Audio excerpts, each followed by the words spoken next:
with being a creative that you are, right, an executioner, just in life, period.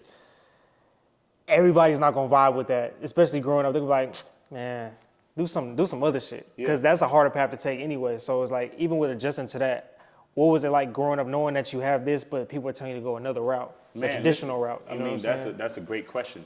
Honestly, like, even with my parents, like, just, I won't say all Ghanaian parents or all African parents, but like during the time I was growing up, telling your parents you want to be a basketball player or creative was not in existence. Right. It was more so, you got to go to school, you got to study, you got to get A's and get a career job. And most of the career job was, you need to be a nurse, you need to be a doctor, or you want to be a lawyer. And sometimes they will consider a physical therapist. So, but being a creative was, I don't think during the time I was growing up, it exists.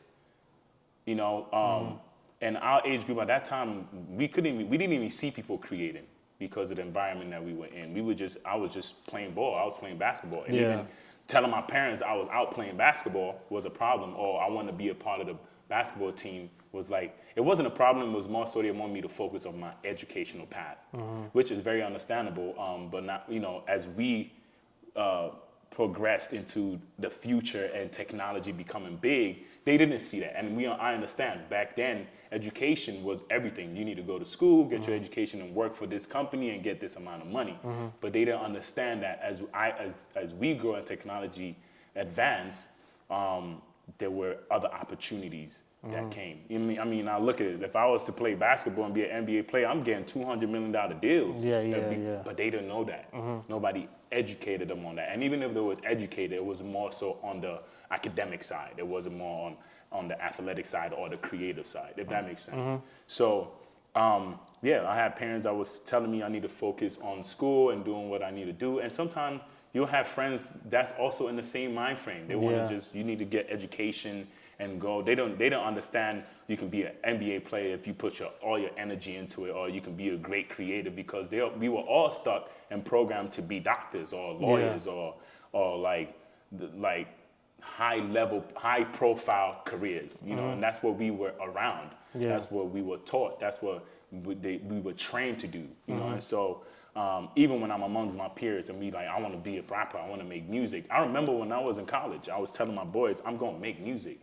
And it was just for fun. We used to make beats in Plattsburgh, and we didn't think it was going to be that crazy, but I told my friends, I'm going to make music. When I'm in the train coming from Manhattan to when we going back home, I'm like, look, I'm going to be an artist. I'm going to make music. And it's crazy because I spoke it into existence. And I went from, I took the process where at that time, I didn't think it was the right time for me. I guess God was putting me in a position to learn the process of making music. So when I went through, I don't want to answer all the questions that you're about to ask me, but I went through a process. I went through a stage of building to be where I'm at now. Right. Yeah. So it's funny because like even when we're moving, we're trying to do things, we're trying to make things happen for ourselves. It's still like mentally, it's taxing.